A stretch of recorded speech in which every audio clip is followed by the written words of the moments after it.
I want to know everything there is to know about you. I'm going to introduce me. You must have spotted her by now. She's always there. Don't I deserve love? Somebody has to like me best. Well, here we are again. Yeah, but this time we're seniors. And we're gonna rule the school. Hello, and welcome to the Don't Know Her podcast. I'm Michael. I am Scott. And we're delighted to be back here again to talk about another icon of cinema that we just wish we could see more of and more of and more of, and we want to shout about it.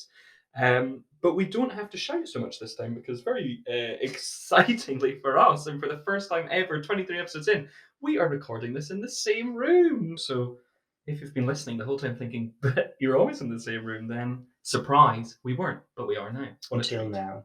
Apologies, sound might change a little bit, but I'm sure like we're in a kind of cardboard castle. Fort, castle, palace, you name it.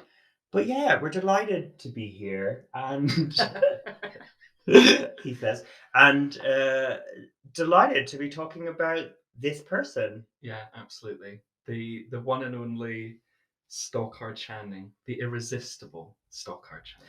Yeah, like she is a proper star. Yeah, she is. No, she's such a star. And I really think irresistible is key here because when you venture back into watching Stockard Channing, you can't get enough. You want more of her on screen. She's never there enough, but when you get some, you're just like, God, I'm hooked. I could just watch you all day. And I don't know if that's a gay thing. I reckon there's a lot of appeal for gay men watching Stockard Channing. But yes, she is a star. She should be more of a star. But I guess in the worlds of theatre that she operated in, she probably is more of a star than she ought to be on the big screen. Yeah, like she definitely does tap into gay sensibilities of a diva or like a woman with a personality that's broader and bigger than what is expected of a woman in our Western society. You know, you can put her in line with Bette Midler or that sort of Bernadette Peters if we're talking about Broadway stars. Just these big Patti LuPone, all these like wonderful personalities, which is it makes it irresistible to people like myself who just want to see women live the life they want and tear down the walls and just shout and scream and do whatever. And you're dead right. Like we've watched some crap for this episode, but she is always a treat. And in fact, some crap that we will talk about, I wanted to turn off, but I didn't because I'm so excited for her to return to the screen. Yes. She just can deliver a one-liner like nobody. She's wonderful. And yeah, you're dead right. We'll get into this in the intro, but her theatre career has allowed her to have more lead parts and more interesting parts. But in film, she has some pretty amazing roles too. So I'm pretty excited to talk about her. When did you first get to know I don't want to call her Dame, even though she's American, but Stockard Channing. No, she wishes she was a dame, so she is. I imagine my answer to this is the same as pretty much everyone else's. It would be strange to me otherwise, but Grease, of course, as Betty Rizzo. And Grease was a film for me that when I watched it as a kid, it was something that I thought changed my life. It probably did, actually. I don't want to kind of minimize it. I was so excited when I saw Grease for the first time. But when I was, however old I was at the time, 9, 10, I don't know, I was definitely more invested in what was going on with Sandy and Danny, of course. But as I watched it more and more, it is all about Rizzo. It's all about Rizzo. So yeah, Grease. Surely that's your answer, right? Oh yeah, I say that's pretty much everyone's answer. But what I would say as a kid, and we'll get into Grease properly after we talk more in depth about her career and life. I think Rizzo was the one that stood out, and we on first watch. Yeah, on first watch, I just remember thinking, and this is always the way that I engage with cinema, and probably have talked about in the podcast before. It's those characters who almost stand against the grain of what is the norm. So you have Sandy being the perfect woman, and Frenchie trying to be a perfect beautician, like fulfill all these things. Rizzo is just there, openly not engaging with what everyone else is wanting, and calling out people, men and women, and herself, like in quite interesting ways. So yeah, I loved her. Also, really snappy one-liners. Oh, there's so Again. many. It's she's irresistible in it from the get-go. So how could we not remember her? An indelible presence in Greece. She's gonna rule the school. But I do remember being 6 and seeing 6 Degrees of Separation in the cinema. It was it was wonderful. No, imagine. I mean, that's the sort of parent I'd be. But anyway, let's go into Stockard's career thus far. She was born Susan Williams Antonia Stockard in New York City. She was the daughter of a Brooklyn Irish Catholic mother and a well-to-do shipping executive father.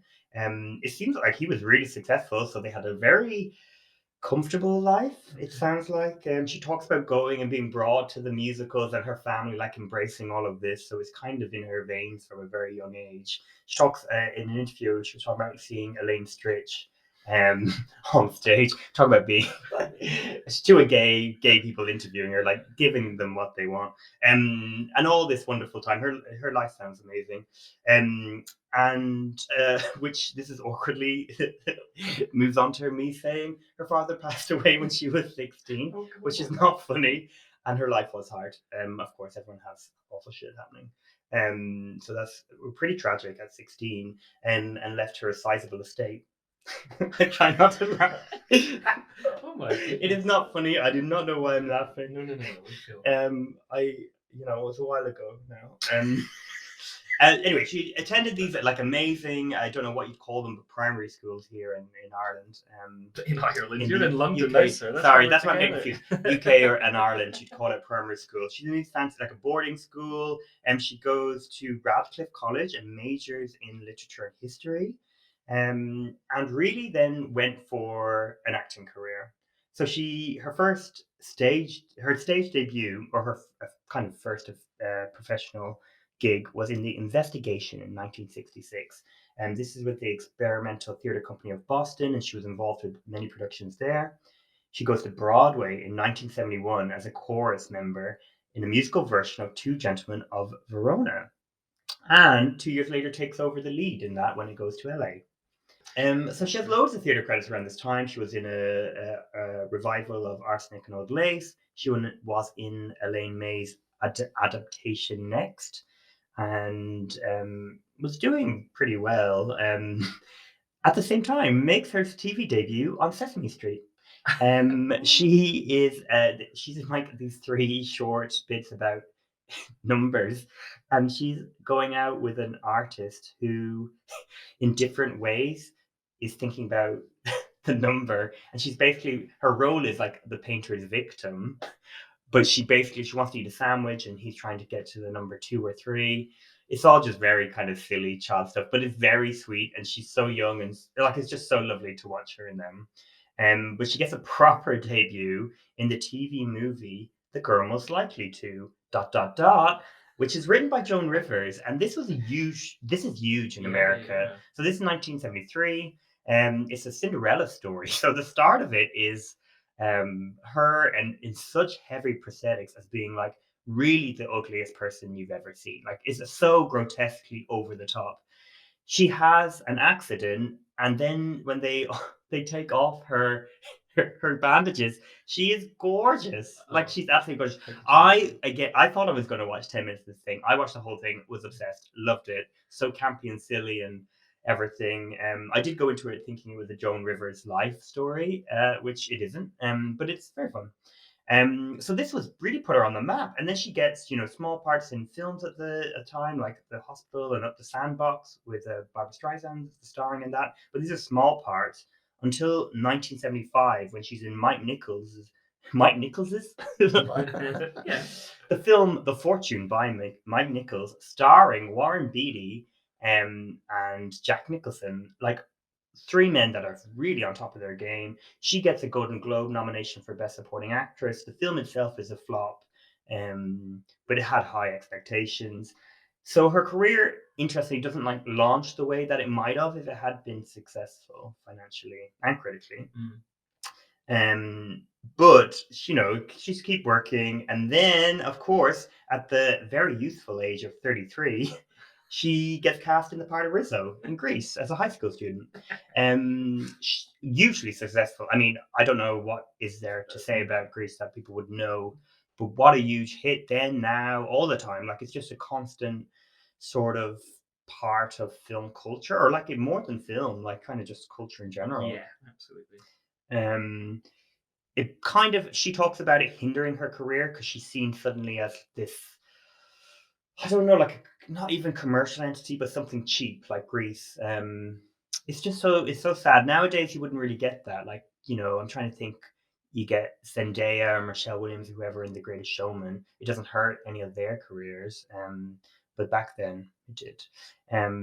So off the heels of that, she gets two sitcoms, Stockard Channing and Just Friends, and the Stockard Channing Show. This is 1978 and 1979 and 1980. Neither of which take off, so sadly have quite a short run. And this, alongside what was happening with Greece, kind of the double-edged sword, having a negative impact on her, leads her to the theatre. So she does lots of celebrated work. They're playing our song, A Day in the Death of Joe Egg, which wins her the Tony Award for Best Actress in a Play, and the House of Blue Leaves. She does have like small parts in films like Heartburn with Meryl Streep, but it is theatre. And then I guess the biggest one, which it brings us back to like a big part in film, is 6 Degrees of Separation. So she originates the role of Louisa. Am I saying it right? Louisa? It's a beautiful name. Louisa Kitteridge in the 1990 production of John Guar's play. So sorry for everybody, all the pronunciations are getting wrong. And it goes to London. Like, she's just so hugely successful. Then it's turned into a film in 1993. She's Oscar nominated. She's SAG nominated. She's Golden Globe nominated. She gets everything for this. She doesn't win, but she's back in like a leading role.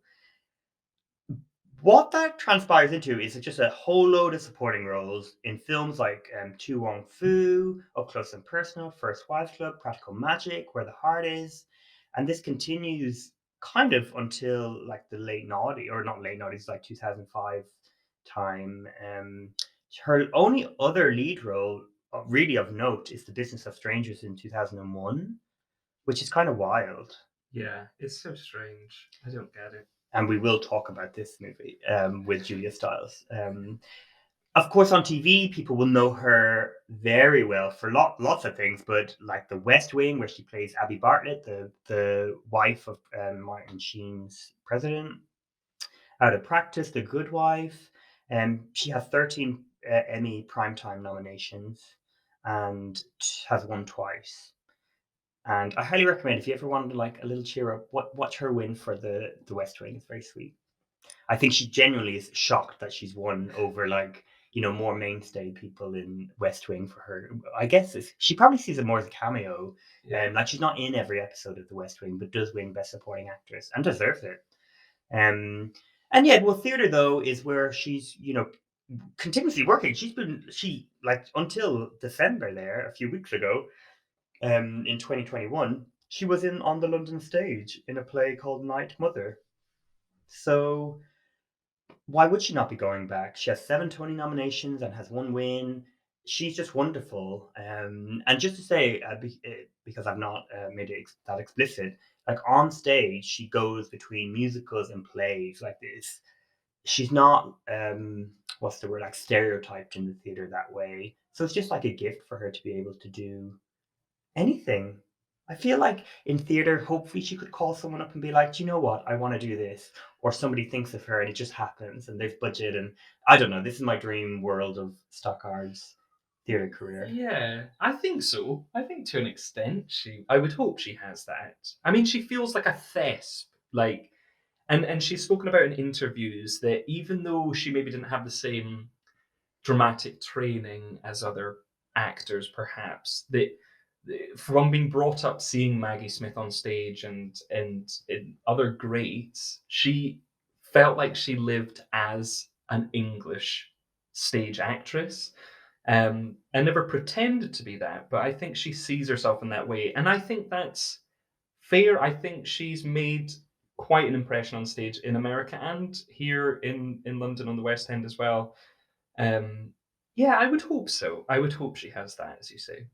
Yeah, and I think maybe the best one to talk about first is the role which encapsulates her strength on stage and how that has given her basically her best role in film, which is 6 Degrees of Separation, which is released as a film in 1993.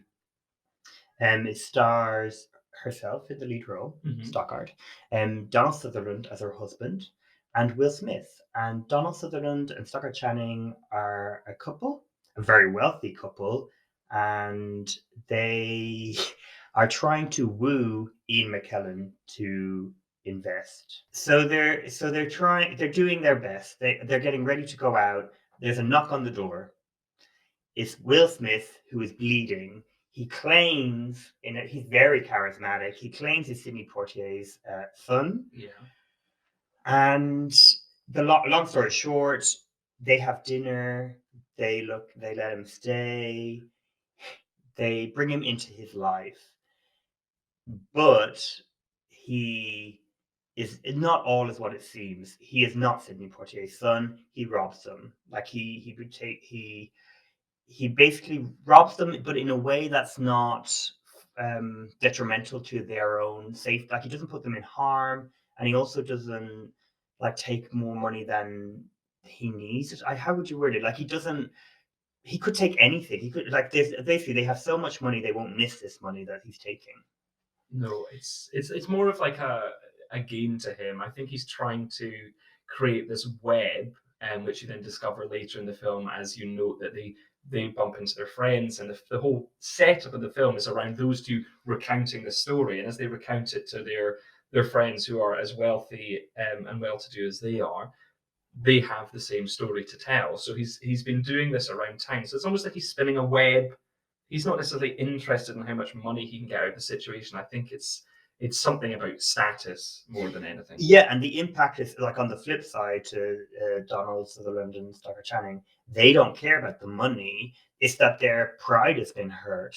Like there's many great moments which articulate this. You were attracted to him.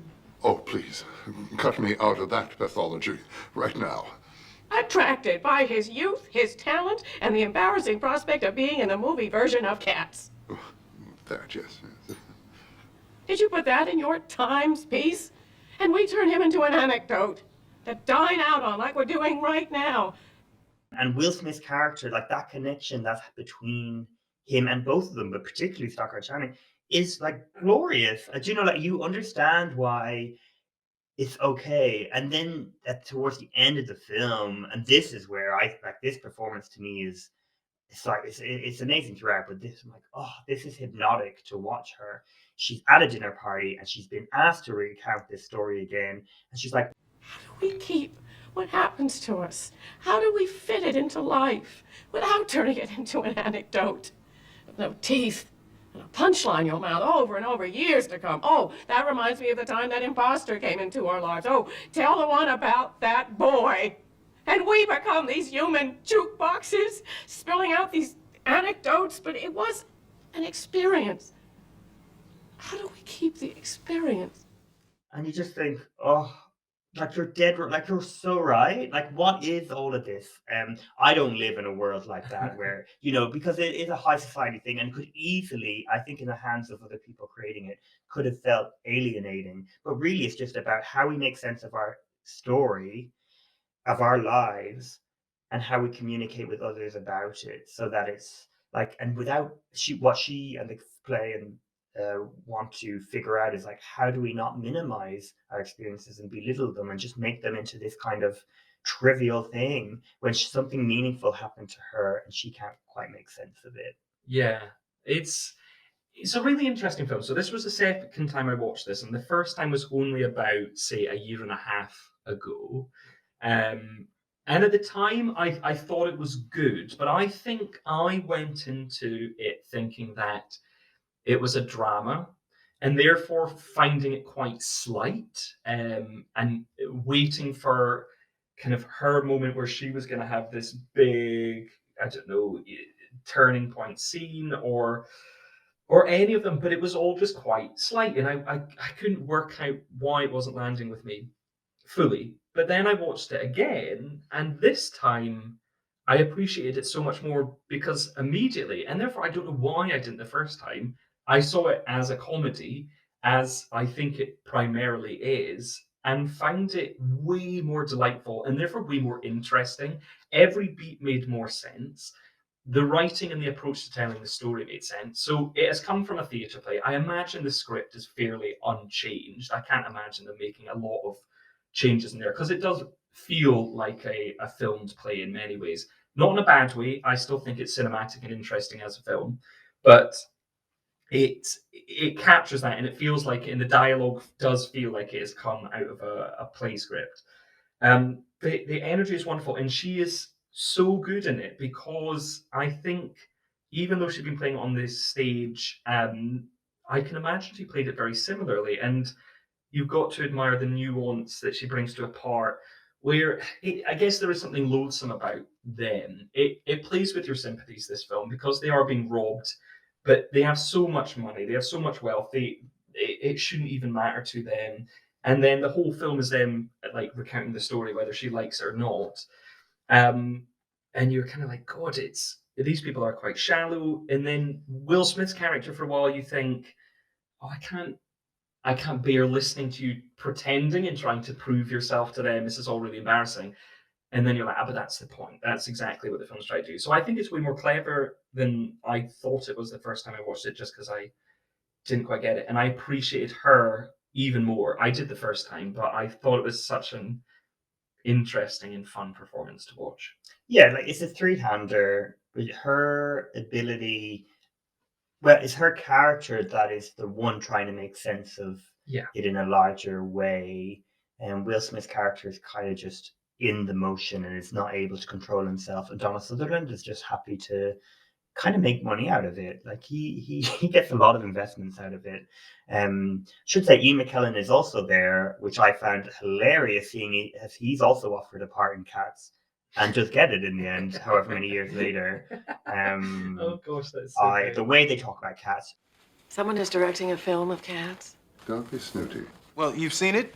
T.S. Eliot?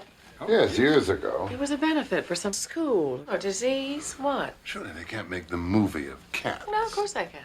Well, they're going to try. My father will be here, auditioning. Cats? He's going to use people. What a courageous stand. They thought of lots of ways to go. Animation. Animation would be nice. But he found a better way. As a matter of fact, he turned it down at first. He went to tell the producers as a courtesy all the reasons why you couldn't make a movie of Cats. And in going through all the reasons why you couldn't make a movie of Cats, he suddenly saw how you could make a movie of Cats. Eureka in the bathtub. How wonderful. And it's just like, yes, if this conversation was happening back in the early 90s, how the fuck did it happen? It is wild. But also a shame that Stockard and Donald and Will Smith weren't all in. I guess that's so fun that the Ian McKellen connection is there. But God, Stockard so could have been old Deuteronomy. To be honest, it should have been the train cat. I don't really know what the differences are.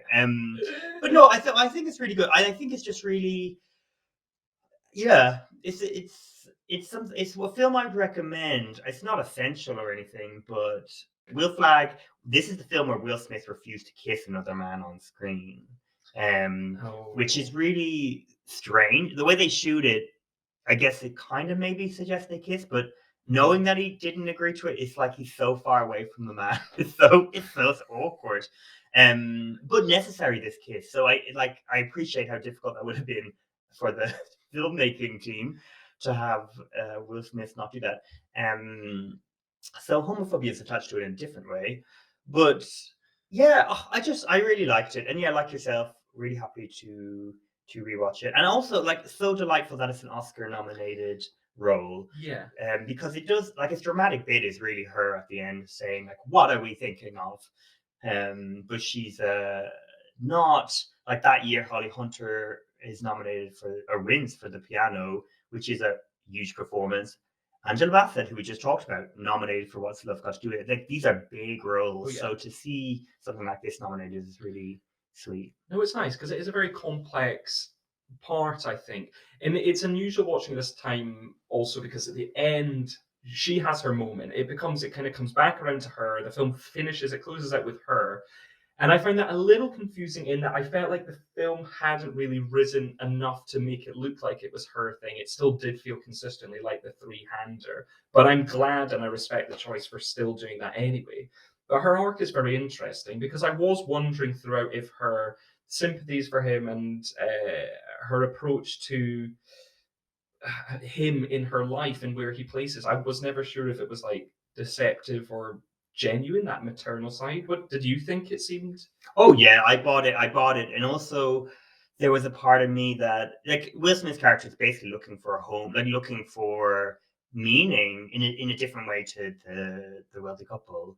And she acknowledges they got something that evening that they had together, having dinner and whatever, that she hasn't felt in a long time, because you see her go to all these parties and social things but not have the connection she had then. She's the sort of person I'd watch and just be like, yeah, I believe this, particularly she's not like a New Yorker wealthy socialite.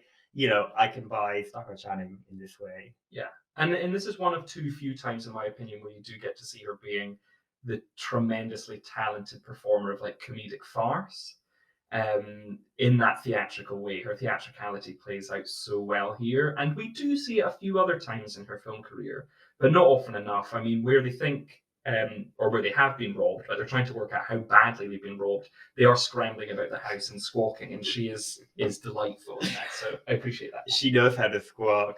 I'm like this. I'm not looking at these list films. I don't know why, but like just thinking of like that stereotype of she's like a rich socialite. The First Wives Club is kind of like she used a bad pun. Like, is a good jumping off point. Oh my god, that's no. Sorry. Well, my tone is that film. So I mean, again, I love. I mean, First Wives Club, absolutely love, and. Spoiler alert, there is someone else in that film we'll be talking about in a few episodes' time, so we won't spend too much time on it. But she's basically the first, like, you see the four young women about to graduate, and then we cut to their future, and they're Stockard, drinking, like, her limbs are kind of loose. She's, like, giving her pearls to her maid, who I'm sure gets in a whole lot of trouble. Like, this time watching, I was like, God, that's really, I know you're suicidal and all, but this is mad. And she gives these pearls to the maid. She walks out into the balcony, sees a young woman running, and like looks at her like, go fuck yourself. And then Diane Keating's voiceover is like, of the four of us, Cynthia was certainly the most likely to succeed. When she decided to do something, she just went right ahead and did it. And then you jump to like Diane Keating at home with dogs running and things, and it's like, what? This film is really trying to, like, I don't know, like, move on from a suicide very quickly, even though it's Stockard fucking Channing. You know? Oh my gosh! Because she is the jumping off point of the film, and that's all we get of Stockard. But it's not. Whereas I will complain about the fact that I don't think Stockard's used enough, and in other placement in this film, I could agree. But because she is the catalyst for everything wonderful that does happen in the film, it's a really important part. And Bette Midler, Goldie Hawn, Diane Keaton, you're only too glad that Stockard Channing is the fourth part of that puzzle. So yeah, and she is great to watch in a moment, which is obviously very, very sad, but the dramatics, the theatricality of it, again, is there's something quite fun there. She's making it as fun as suicide can be. It's wild. And yeah, they mention her name Cynthia all the time. Like, they build a fucking not memorial, but like well, actually, I mean, in a way that the first Fight Club ignores a lot of the like quite serious aspects to the story. Not ignores it, but it's just secondary to like the fun they're having, like the falling down a wash. What do you call that thing down a skyscraper screaming? Oh god, so good. Yeah, the window cleaner. Window cleaning thing, yeah. But they have like the center for women that have, I think, have domestic violence and things. So like it's very good, and it's named after Stockard's character. So no, it's wonderful. It's a lovely film, and we'll loop back around probably talking about it, so we won't go on about it too much here. But as a kind of tale of friendship, it's a really special one, and that's what her character is there to do. She goes through this terrible time, but she writes these letters to them because she is so sad that their friendship became absent from her life as they moved on past their school years. And I think it's so lovely that is what the film ultimately is about. Beyond everything else that's fun and silly about it, it is about reconnecting with those who are important to you, and very specifically about the power and value of female friendship. Yeah, and like when you think of, I don't know, there's something about her, and maybe the films I watched when I was a kid or when I was younger, like that, and Practical Magic. I just like associate her with like women, female-led films. Yeah, and then getting old, like even Tu Wong Fu. I know, obviously, the three leads are well, it's actually very confusing. I would call they're kind of referred to as drag queens, but there is one character that definitely, I guess, by today's standards, you'd refer to as trans. By today's standards. But anyway, but these I feel like very much like female-driven ensemble films, and she has an important part in all of them as a catalyst to them coming together. Sadly, actually, when I think of them, like in Tu Wong Fu and First Fight Club, is kind of a victim. Yeah. But strong in her own way, like Tu Wong Fu, when she turns up and she basically puts herself in front of a sheriff with a gun and claims to be a drag queen, even though he's threatened to kill her. Yeah. That sort of strength. That sort of thing. But no, she is. I mean, she's definitely the victim in that film. She is the victim of domestic violence, and it's a far more vulnerable type part than we're used to seeing Stalker playing before, who is normally quite fiery, perhaps. And in this case, she is very repressed by a horrible husband. But yes, it comes back around, and she has this triumphant moments at the end, and again a really lovely moment where you think it's going to come to a screeching halt, all of this loveliness about these women befriending these drag queens, and you think, oh, here's the moment where Patrick Swayze's character is going to fess up, and Stockard's character already knows, and it's really sweet actually how she phrases it, because you think like it's either going to go like, what, you're a drag queen, I can't believe it, or something more yucky, but it's actually really very sweet, and she's just like, I think it's really important for a woman to have lady friends. Oh, Carolina, if we're going to be friends, there really is something I should tell you. Adam's apple? What? Adam's apple. Women don't have Adam's apples. Only men have Adam's apples. And the first night you came to town, I noticed that you had yourself an Adam's apple. Didn't you know? I know. But I'm very fortunate to have a lady friend who just happens to have an Adam's apple. Yeah, she's wonderful. And it is because in one of the words I would use to describe Stockard Channing is glamorous. Until the very, very end, she very much is, I don't even know, but she's, dowdy isn't even the right word. She's so, like, her character is so, like, depressed, it seems. Like, there's no, like, sense of wanting to look nice or have any interest in that. Tu Wong Fu is a lovely movie, which I know we've talked about before on the podcast, and no doubt we'll talk about it again because it has a great cast of people that should be celebrated more. But really wonderful. And she's not a victim in Practical Magic. No.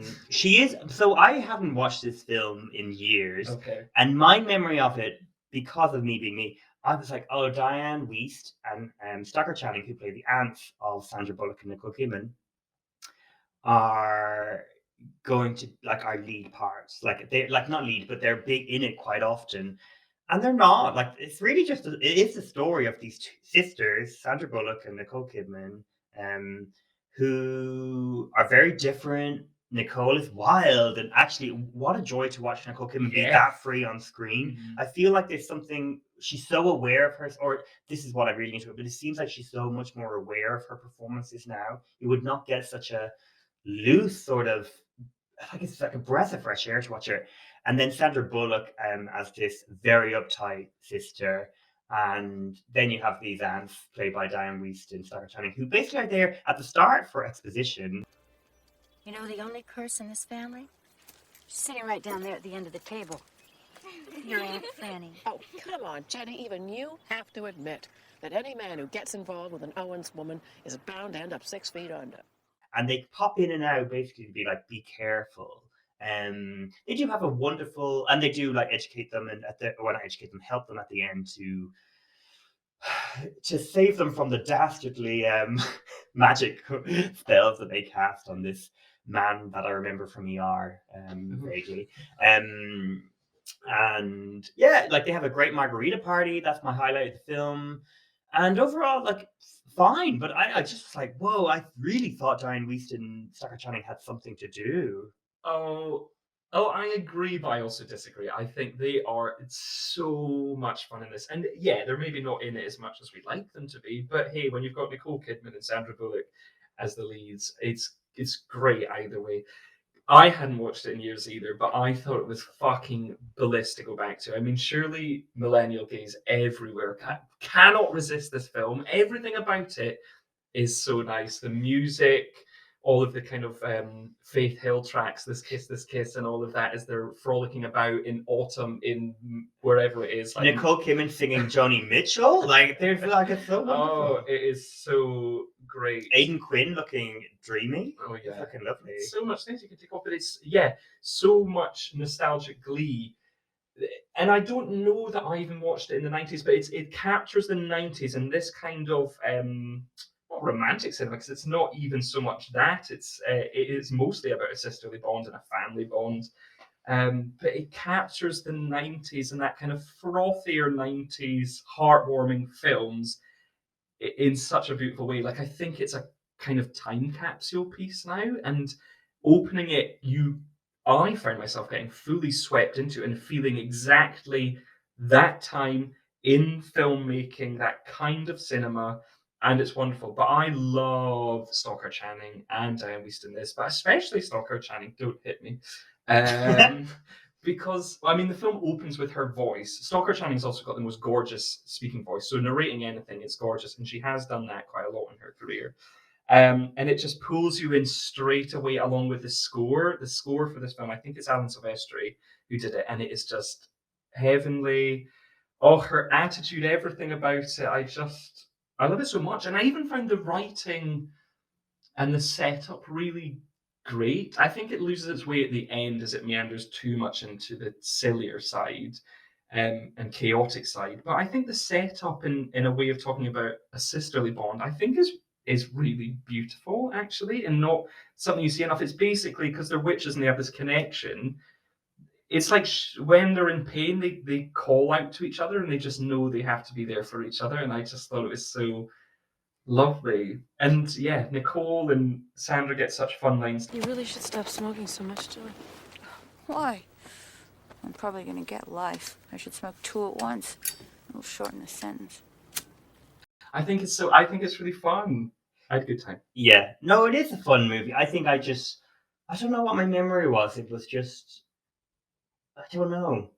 I think I also had forgotten it was kind of structured around, I know what you're saying about friendship or their relationship, but also about a curse on men. And it was around men. Like men were such a big part of the story.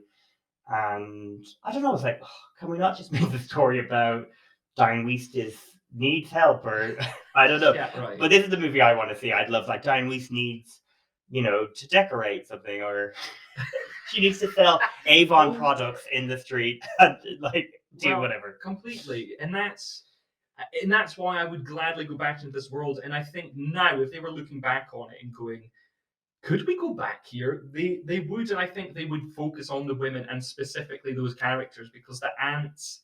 I mean, witch ants is such a thing in like 90s nostalgic, Sabrina and all of these things. We love an aunt who is a witch, and these two, what a combo. So yeah, I would have more. Well, if you're talking about like 90s nostalgia, okay, we better get to Grease, which is like properly, I mean, it was released in the 70s, but encapsulates the 60s. As I'm not from either of those eras, I cannot speak to them.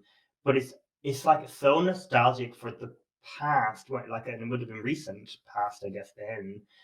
And it just seems to like it's exuberant. It's like for everybody, like what it was like for me, secondary school, for Americans, whatever, high school, and this sort of intense feeling and need to like enjoy yourself, be popular, be different, and tell everyone you're different.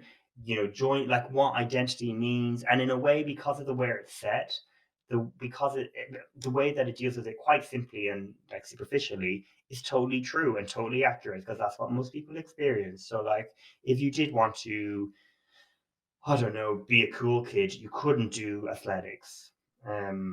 That sort of thing. I imagine I didn't do either. I wasn't a cool kid, nor what did I do athletics, so I have no idea about What? that. But like, like you played sports, you were cool in my experience. Like if you didn't play sport, there was no way you're going to be with the Thunderbirds or whatever. The T-Birds, Thunderbirds. I'm trying to make. I think that is. Well, I think Thunderbirds. Now I'm getting confused with my favorite TV show, The Puppet Thunderbirds. Yeah, so it's just wonderful. So if those who do not know, it's about Danny and Sandy have met one summer. Then she's supposed to go back to Australia. Oh. But whoa, in a twist of I was going to twist of fate, which for those who know Olivia Newton-John is one of her best songs titles. Wow, okay, well. So in a twist of fate, Sandy turns up at Rydell High, which shock, that's where Danny goes. Oh my god! And Danny's really cool. Like he has a leather jacket. He like flicks his hair with grease that looks absolutely disgusting. And the older you get, like the more you look at that, you're like, oh, I really couldn't cope with that. And then Sandy is new, being brought around by Frenchie, who's part of the Pink Ladies. But it's clear that Sandy's no Pink Lady. She has not done it. She's never drank. She's never smoked. She hasn't got her ear pierced, all this sort of thing. And Rizzo is the antagonist, really, of the film in a sense, but of the she articulates the conflict in the film quite well. But she kind of is aggressive and is a right bitch to Sandy from the off, which of course I love. What'd you do this summer, Sandy? Oh, I spent most of it at the beach. I met a boy there. Hauled your cookies all the way to the beach for some guy? Well, he was sort of special. There ain't no such thing. She's really not here for young love. It's absolutely wonderful. I remember seeing it. Like speaking of aunts, and they weren't witches, unless I don't know. But my aunts brought me, and I remember going. I was brought to a shop and was told I can have like one to see it in the cinema in Blanchardstown.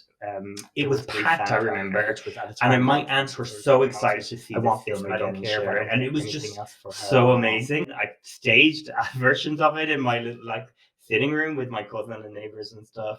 I just absolutely love it. It just like, I don't know, as you say, like it changed your, it's just so infectious to me. And outside of Rizzo, nothing speaks to me quite directly, but it still has a huge impact. Yeah, well, that's a good way of putting it. I went back to it, and I've probably seen this film. I reckon it's one of those films that I've seen more than 20 times, easily. But I haven't seen it in probably at least 10 years. And I went back to it and watched it. And I can't lie, I was nervous because I thought this film is going to have aged. And it's just not going to work in the way. And I was quite sad by the thought of doing that. And And sure, there are certain things which you watch now through the lens of 2022 and where we are at, and you go, okay, that would be different now. But it doesn't matter. It's so bombastically good from the get-go with that Frankie Valli, Barry Gibb written track, the theme tune. Fucking hell, it just grabs you immediately. It's the power of this film, and the music is unparalleled as far as I'm concerned. But that's probably because it was the one that first grabbed me as a kid, and I'm so glad it still does it now. It's just so iconic. And where things about it shouldn't work like their age. So you said in the opening that Stockard is 33 years old playing an 18-year-old, and all of the actors are older than their the parts they play. But Stockard Channing is the oldest of the principal, the main cast. But it really doesn't matter, and I think she completely gets it. And I was listening to an interview that she was in where she was talking about it, and she said, well, it was quite easy to kind of go back and remember that. And being older and being the oldest specifically of the bunch, it isolated her, and that helped the character of Rizzo, who is, like you say, coming at things from a different perspective and is a bit of the outcast among outcasts in many ways. They're kind of like the popular girls. They're kind of a prototype that was then followed by other films like Mean Girls or anything like that, where we see kind of high school on cinema, Clueless. But they are weirder. The Pink Ladies are a weird bunch of individuals, and she's sort of the leader of them. And from the get-go, when she gets out of that car and wiggles her sunglasses and just is ready for the next term,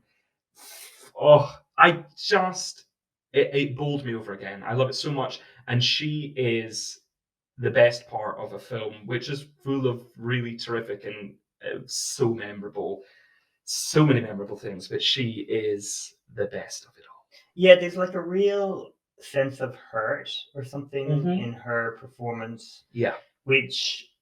So her character's journey, really, she wants to be with Danny, John Travolta's character, but he's interested in, like, he's totally in love with Sandy. And she then turns her attention to the kind of secondary person in the T-Birds gang. She thinks she's pregnant. She's dealing with a lot, really. But for that age, imagine being that age and all these things happening to you. And she communicates it often through what she's not saying, which is very unlike all the other performances, which are very on the nose in the way that it should be. But she delivers it in such a broad way that matches the rest of them, but also has heart. I think it's impossible to watch her performance and not be moved. And she also has this one of the best songs. Well, they're all great songs, but there are worse things I could do. And it's this kind of shot. She's walking around the school, and she's really, it's like her contemplating, like, there are worse things I could do than be with a few different men. Like, she's thinking basically, if I have a child with this man, like, what does that mean for my life? A very heavy thing. I mean, you wouldn't get many films talking about that today in such a kind of open way in a mainstream film, so to have that happen in the 70s in such a huge film, in terms of like they were aiming for it to be this hugely mainstream film, I think it's really special. It is, and that's a great song. But Stockard's really lucky in this film that she gets what is the most poignant and heartfelt, in ultimately the saddest moment of the film. But she also is the funniest, with "Look at Me, I'm Sandra Dee," which she is just shows how wonderful of a comic she is. Gosh, love it. Yeah, no, it's such a great supporting performance in a musical. Yeah, why was it not? No, I just think it was right there. And because it caused such a stir and it's so popular, it's strange to me that the only Oscar it was nominated for was the title track of Grease, which is a great song and it deserves that nomination, absolutely. But when her performance is right there and truly brilliant, I just don't know what I think it was just right there. Yeah, I think it's seen as like, if that's as if like if someone in 20 years' time said Hugh Jackman should be nominated for The Greatest Showman, I don't know. It's in like I think the type of film it was for the time it was. Whereas maybe in 20 years' time, The Greatest Showman, because it means so much nostalgically, I think Grease is a better film, but they both are quite like open-hearted, kind of surface level, epic musicals. But it is subversive. I was talking to my friend Chloe about this the other day, and I think it's interesting that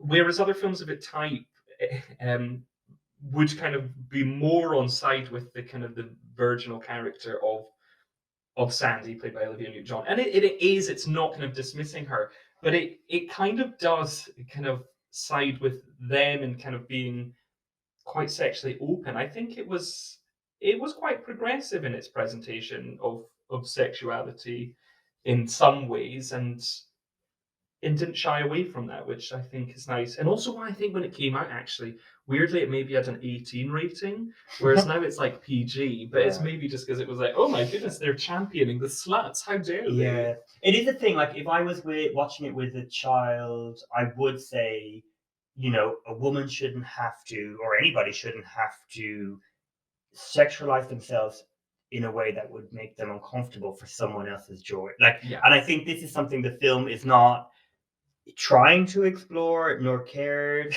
about the real, you know, mechanics behind that.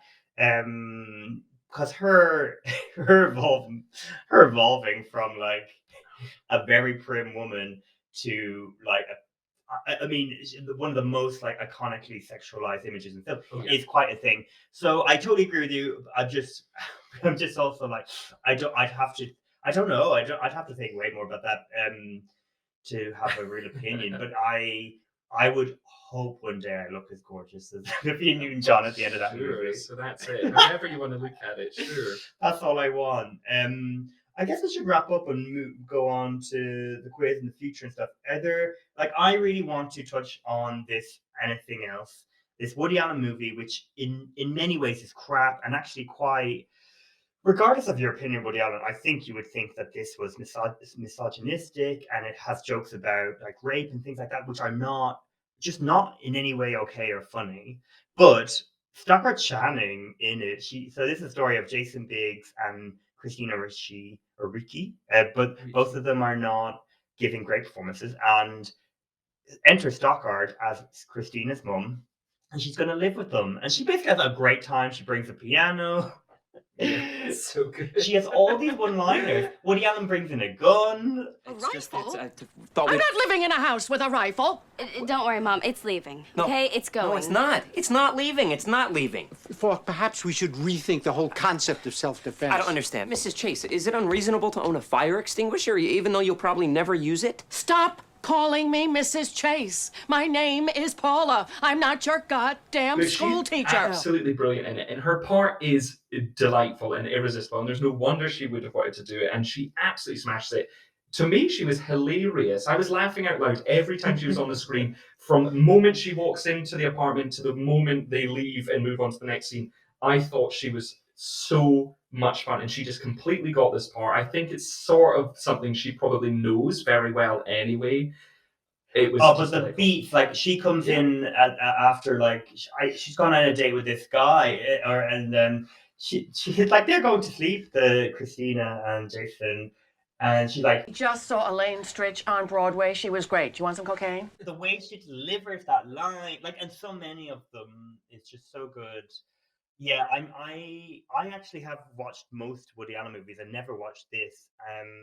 I can't say I'm glad I watched it, but I also am glad I have for her, to be honest. Yeah.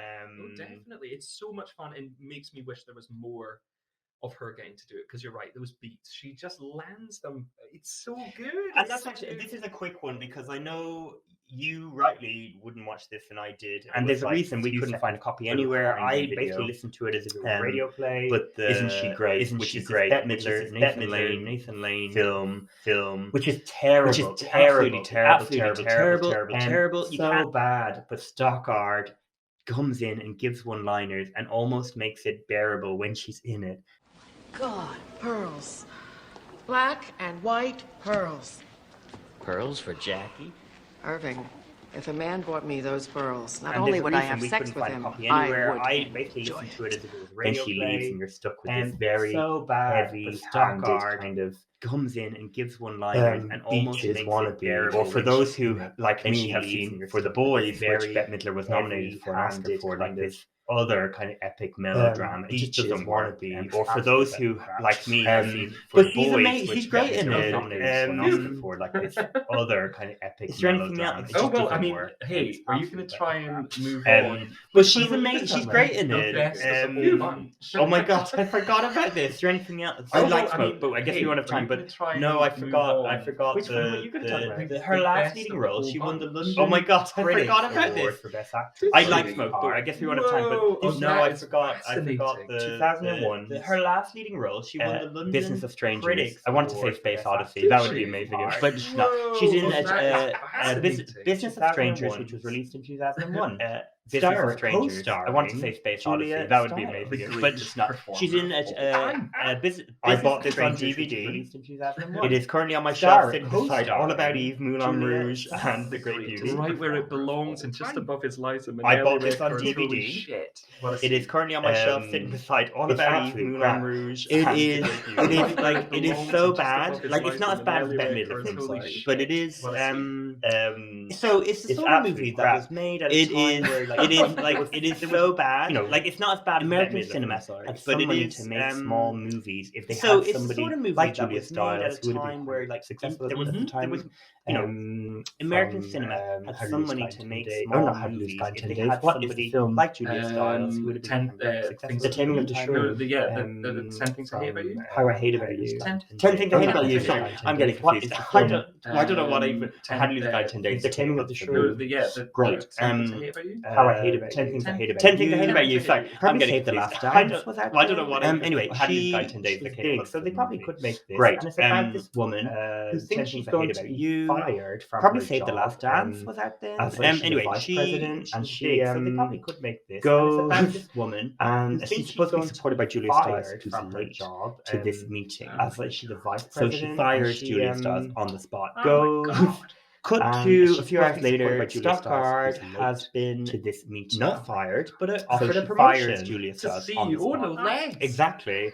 And they're stuck in a hotel. Julia Stiles stuck in the same hotel as Stockard Channing. She goes over to Julia Stiles. I was a bit harsh on you before.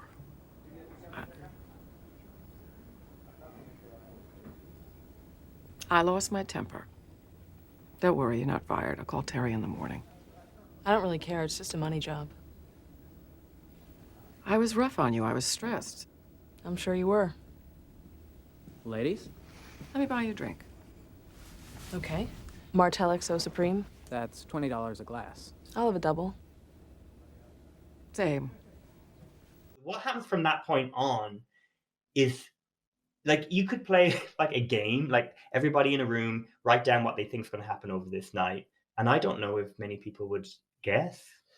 No, I don't think so. I mean, it's something that could have been much better in different hands, and I don't even know if you would need to change too much of it. The script would need an overhaul, but probably just in terms of the dialogue and the direction could be so much better. But it was almost like it's definitely very low budget and it has that aesthetic. But from the get-go, as she's wandering through the airport, because also apparently this whole film, it feels like they're spending days in an airport hotel waiting for a flight to I don't know where the fuck they're going because I don't know why they can't get a bloody flight. But anyway, they're in this hotel. But anyway, this starts off with her walking through an airport and there's, I don't know, this very gentle music. And it feels quite like a very stripped back, it's going to sound daft, but in the moment it felt like a quiet Japanese type film. It had a very minimalist scent going into it. And it maintained that, I think, for a while. And then when it descends into chaos and the supporting players not working on Stockard's level. You don't need to be polite. You're amongst friends. And it certainly loses that. It's so clunky and uninspired and feels like it's written by somebody who lives in film cliches. But there was almost something there. And I think Stockard's very good, and she has moments of being able to be quite, again, funny. Her grasp of the even when the writing's bad, there was a scene in a lift where Julia Stiles is trying to embarrass her by pretending they've just had a clinch with one another. Listen, I'm sorry. About what? You know. No.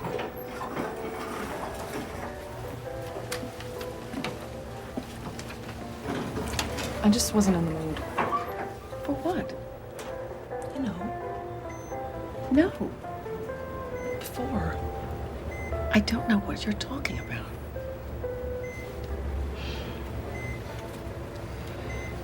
The strap-on. You're so picky.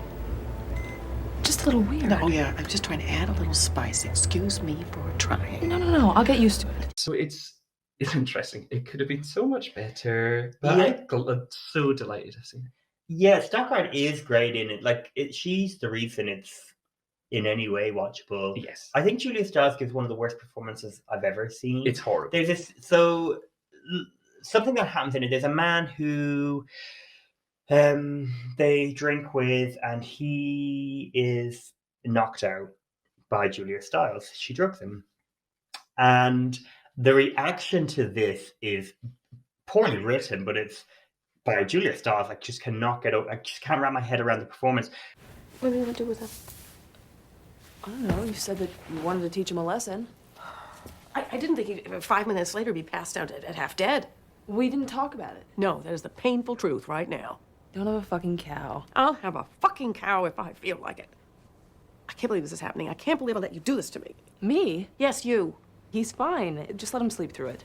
Like, what is this? Julia Stiles also, she's supposed to be edgy, so she has these tattoos, which, I mean, it would have been easier to get a henna tattoo. So it's like, they are so fake. She has like some kind of like arrow on her chest and on her back, and it's just, she's not good. But it's not just her. But no, Stockard is good, and most of it is believable. The more it kind of gets into more intense territory, the more Stockard's character helps it to make sense. And she actually, at the very end of the film, she almost makes it seem like all of this was intended from how she delivered. Like, she's basically comes to conclusions about things in a very kind of naturalistic way. This is as much of a compliment as I can give the film. She is, because of her, you're like, this is satisfying. But the rest of the film, no. It's. I don't think anyone should be spending £2.50 on a DVD like I did. Oh, but I'm so glad we have it in physical copy too. But if anyone wants it for free, please come to my new place in London. It's waiting for you. Yeah. Dial, whatever. What would the fun number be? But yeah, I mean, Stockard has. I mean, we've kind of, I guess, more focused on the 90s and noughties films, but she's always a joy, and she is still active. So I really hope people are thinking of her when it comes to films and what, even if it's just a great supporting part. I think that would be super. But she's well able to do a lead role. Yeah, we love you. She's brilliant. So let's do the quiz. It's my turn to be quizzed. Yeah. I'm very excited. Yeah. So I'm going to be quizzing you. If you succeed, Stocker Channing was just on the phone, actually, and she said she's really keen to take The Business of Strangers to the stage, and weirdly was asking if you would take over the Julia Stiles part. And I said, yeah, but only if he does well in a quiz. And she said, sounds fair to me. And also, as long as it's a musical. And it has to be a musical this time, she said. She's rented a piano. It's going to be brilliant. Oh, my Lord. Oh, wow. I think this is Stranger. I can't think of many thriller musicals. I guess you could suggest Phantom of the Opera, but you have to have a bit more. It's not the same vibe. Yeah, not the same vibe. I'd love to see yours, Mrs. Lovett. Anyway, sorry. Ooh, jumping ahead. All right, Stockard. I've just got a random question I want to ask from the off. So let's see if you can get this one. So, Stocker Channing, how many Best Picture nominated films has Stocker Channing starred in? Oh, wow. That is a good question. My gut wants to say zero. I'm just going through the list of films. Best Picture at the Oscars. Oh my god, I'm going to say one, but I couldn't think of. It's going to really annoy me because I bet I'll know the film she's in. No, you should have stuck with your gut, and that's why I put it in there. It's zero, which I just thought was very interesting. Never a single one. But nothing would have been close, right? No, exactly. The only thing that, well, I guess 6 Degrees of Separation was probably in the conversation, but I don't imagine it would have cracked the 5. No. At that point. And I guess, I mean, Grease was too much of a populist movie, and again, at a time where there was only 5 nominees, would have never been in with a shout. Well, I mean, hopefully this will not happen, but Spider-Man, if Spider-Man makes it in this year, which is 2022, then Grease should have made it back in the 70s. Just saying. A fair point. But let them both have them. Okay, I'm going to bring back a round that I have done before, just because I thought it was also interesting with Stockard Channing. So this is called I Acted with 3 Oscar Nominees. Oh, great. So I'm going to give you the film, and then you're going to tell me the 3 Oscar nominees she worked with in that film. So first up, the delightful, nostalgic trip of Practical Magic. And they can have won, right? They can have also won. Okay, so Nicole Kidman. Yes. Sandra Bullock. Yes. And Diane Wiest, who has 2 Oscars. This is 2 Oscars. So well, Nicole might have 2 by the time in a few weeks' time. Very true. That's and very Sandra, Sandy. No, I bet Sandra Bullock could easily win another. She'll win an honorary for something. She's a very good person. She's a very good person. I sound awful, but she does a lot of humanitarian work, right? She'll get one of the Elizabeth Taylor, Paul Newman things. Angelina Jolie. Good person. Well done. Smoke, which we didn't talk about, is also a film worth checking out. She's fabulous in it too. Totally, and one of the reasons I would say is Harvey Keitel, who is so good in it. So he's there, right? Yes. Oscar nominee. Forrest Whitaker.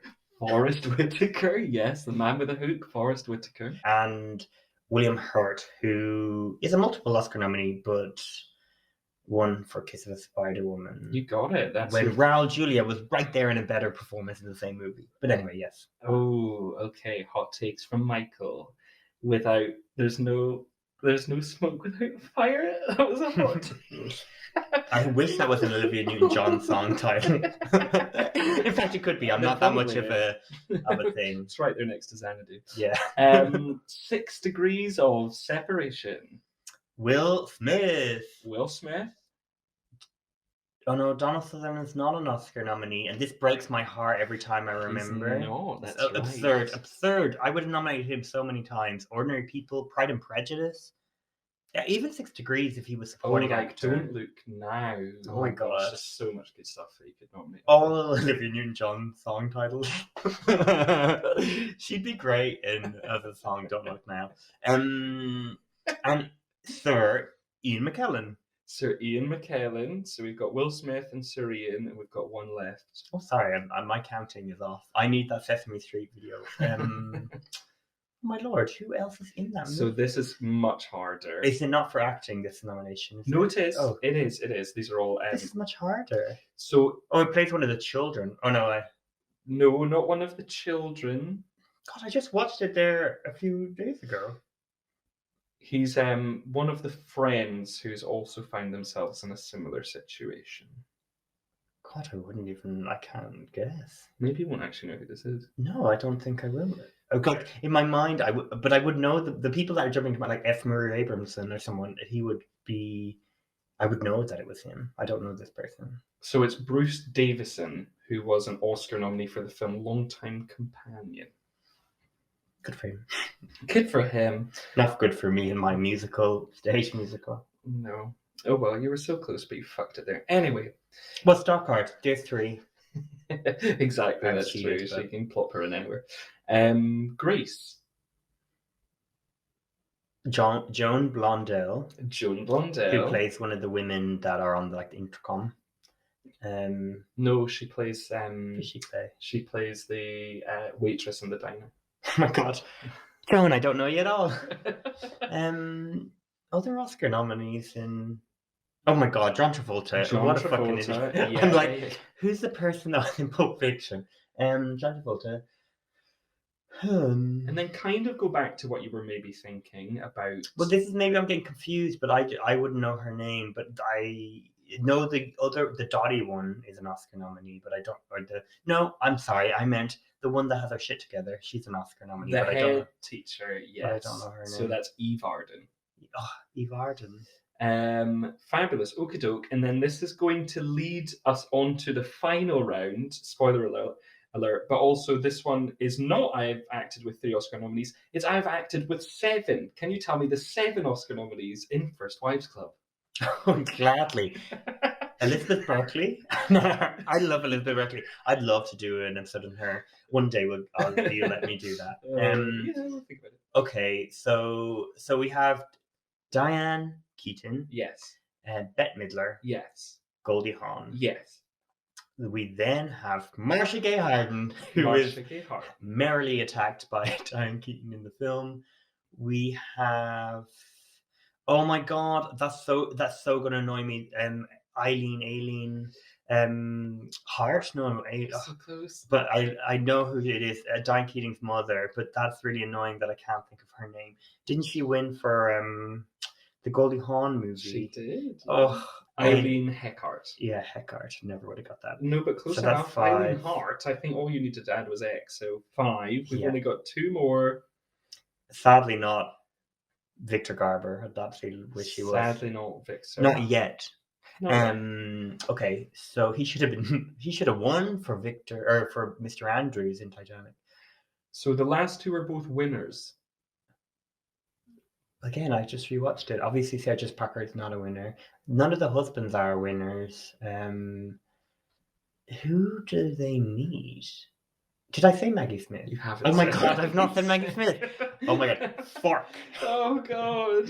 I love Maggie Smith in this film. Maggie. And one more. Like, if this is a cameo. Yeah, much small part. Fairly recent Best Supporting Actor. J.K. Simmons. J.K. Simmons. Yeah. Because I remember, oh my God, what are you doing here?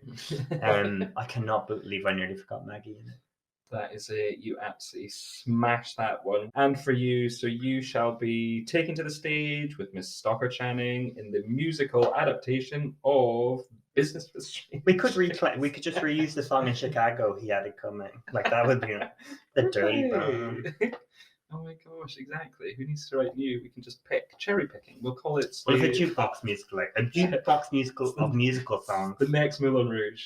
The next Moulin Rouge. I'm sure Baz Luhrmann is very excited. Knocking on the door outside, I think. So, before I leave the podcast to become a West End star, let's talk about, or what would you want? Like, what is on your wish list for Stockard? I barely remember her name now. For Stockard Channing. Dare you? So actually, I kind of alluded to it earlier. We like to think about if we could have them in a sequel of one of their own films, what would it be? And I just want more practical magic. I want to be back there with them, all of them in practical magic. But like you said, let's less focus on the men. We've done the men. Let's just go back and have the 4 of them and make it about them. And it can just be about troubles with decorating their house or working out which plants for the rockery. Because that house is just so much fun to spend time in anyway. One of the greatest houses in all of cinema. So as long as we're back in that house with those women and the charisma of Miss Stockard Channing as a witch, please. I'd watch it. Mine may be a bit more wild, but we could do it. Nobody actually saw on screen Stockard's body when she jumped in the First Wives Club. So what if she randomly turns up after decades of being in like wherever in the world, and she comes back and the women are doing really well. She goes, "I don't want you to use my name for your women's center," and it's about the 4 of them reconnecting. Wow. That is quite something, but it would be quite a hard thing to overcome. But I can see them doing that. They've done a lot worse things. Elizabeth Berkley will still be there, Victor Garber, Sarah Jessica Parker, Maggie Smith. It'll just be all the gang back together. We love it. Sounds like a tough one to pitch, but also surely not. Why should it be? Okay, thinking about a remake of something else, or in this case maybe a reboot. So I'm going to talk about a film which was dragged when it came out, and it's actually one that I understand other people not getting a lot out of or not thinking it's great, but I did really enjoy it. But I can understand that I think it could be a lot better, and it is a film adaptation of a very famous and very rewarded play, Cats. It is. Oh no, it's not Cats. Oh my god, I really thought you were. I was joking, and then I thought you were real. No, it is August Osage County. Wow, yeah. I really like how it was done, but I think it probably went too ham. But Eat your goddamn fish. I mean, I love all of that. But I also really love Meryl in August Osage County, but I would love to see Stockard Channing's version of that same character, and for it to be a little more hard-edged than I think the film version that we have is. Maybe more like claustrophobic than I think that film is at the moment. More cinematic, like it needs a visual. Like yeah, I'm with you in that. I think because of the bones of it from stage is so strong. Yeah. Like the family drama and the family dynamics do work to a point, but then it needs to be elevated more for it to truly soar in film. It is also distracting, kind of the casting is all. It's just so many people that are recognizable. Yeah. In a way that's not actually helpful. I agree. I reckon. Not that Stockard will like be unrecognizable, but there's a lot of. I understand, as I mentioned a lot in the podcast about it's a shame that Meryl Streep gets so many parts that could go to other people that maybe be bringing something different. This is a really good example because she's also Oscar nominated for this, and over lots of people that really would be much more deserving in a part which she's fine in, but someone else would have been vastly more interesting. And I think Stockard could be that. And then maybe like a couple of like her and an A-lister perhaps, but then like you're saying, the whole cast feels a bit too peppered with big names. So maybe like Charlize Theron or something as the Julia Roberts part. Oh my god, love it, yeah. And then have the rest of them played by maybe more, less A-list names, more of Glenn Close. Derek, right? All of the other parts. Oh my god, I'd pay for. I mean, I'd love to see different versions with them all playing the same part. Anyway, but like a Stockard Channing in all the parts of August. Yes. Oh my god. Yeah, that would be gorgeous. But yeah, I mean, that's because of like 6 Degrees. She's a fabulous stage actress. It works well taking theatrical work, putting it on screen. She does a fabulous job. I just am certain it would work. So I feel like I usually go for something that I think is going to be artistically like driven and all of these sorts of things. My suggestion for this is very different from what I usually would do or suggest, and it is a film adaptation. It's basically a remake of All About Eve, but the stage musical version, which was called Applause, which was originally with Lauren Bacall, and Lauren Bacall was playing the part of Margot Channing, which Bette Davis played in the original film. I would love to see Stockard Channing play this in the musical. All About Eve is to me the most like perfect film, but the musical is not. And I would love if someone who I usually try to steer away from films like Rob Marshall or what's his chops that did The Prom, Ryan Murphy, just someone that's so like, well, we'll throw it all the glitz and all the glamour, we'll go for broke. And I think Stockard's personality would be enough to make that work in most levels. So the story is about an aging actress who suddenly is competing with someone who she befriends, but is also turns out to be quite not even, she kind of just pushes Margot Channing out. And then there's in the musical she goes to a gay bar. There's all like lots of fun things. There's a great song called Alive, which she would sing. Yeah, I would love to see her in a proper film musical again. Yeah. And yeah, have it like campy and silly and made by Rob Marshall or Ryan Murphy. Yeah, why not? No, I think that's actually perfect. That's the kind of part that she actually could be the lead in now, and you not look on it as an unusual choice. I think that makes complete sense. You'd be like, yeah, all right, this all works. Gorge. Finally, someone I'd like to see her work with. So again, that Woody Allen film, not ideal, but she's so wonderful in it that I want more of that kind of talky, really getting to dive into good comedic writing. I'd like her to be in a Greta Gerwig directed and written film. So yeah, something funny, talky. I want like a glamorous granny, but written as well as Laurie Metcalf's part Lady Bird. So with as much shades and interest as that, and the emotional wallop that comes with it, but there's so much room for it to be funny in the way that Greta Gerwig does so well. I do think that is a plausible thing. I can see that happening. So I'm only too glad to put that idea out there. Yeah, I would. Yeah, I hope that would happen. She'd be on Greta. Greta's very nostalgic about certain films. I hope Grease is one of them. Mine is Mike White because of the White Lotus. Great. So the White Lotus, for those who have not seen it, is a TV show, but it's about very privileged people going to this resort and them all being like pushed to the brink of what they're able to cope with. And it features some incredible performances. Very much at like the forefront of this would be Jennifer Coolidge, who is this woman who is very broken and is trying to deal with a lot of insecurities. And it's really well performed. It's really well written. It's just a beautiful part of it. I mean, a lot of it is just like a black comedy or a thriller, but that part is really moving. And I think Stockard would fit so well into the world he creates. And it's more a naturalistic version of, I guess, what she does, but she, as we've talked about, she can do that really well. She has a real like nuance to the character she portrays. Yeah, so I don't know what it would be, like a film about a socialite or some. I'm happy for her to stay in that sort of world, and she's I don't know. Like, there's this moment in The Business of Strangers where I thought, like, this is actually really striking. So there's this man who Stockard's been flirting with, and he arrives unexpectedly at the bar, and it's kind of suggested they're going to go and have sex. And then Julia Stiles arrives, and his attention is diverted to her. And what she's doing, mostly through looks and how she's like, oh, you guys go ahead and whatever, is really gives the film way more depth than it ever deserved to have. And there's something about that made me think of White Lotus and Mike White. Right.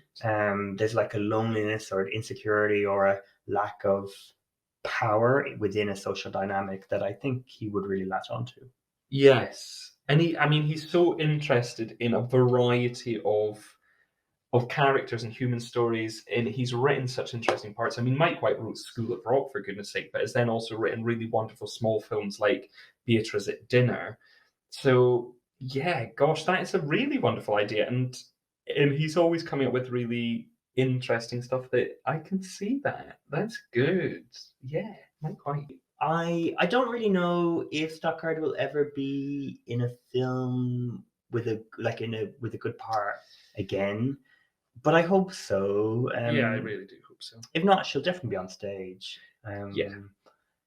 So yeah, it's been a real joy talking about Stockard. Next week we'll be back with another one-time Oscar nominee to continue this little season. And yeah, where can people find us, Scott, in the meantime? So if you want to get in touch, please do.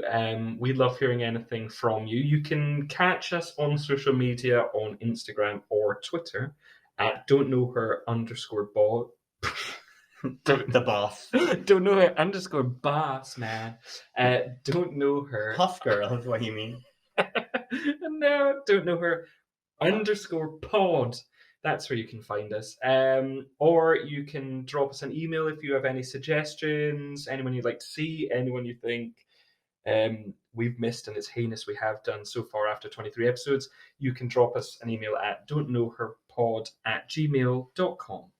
Yes, and please do share, rate us on social media platforms. That really helps us reach other people. Yeah, if there's anyone you think would love, to semi-intellectual people talk about film and actors they love.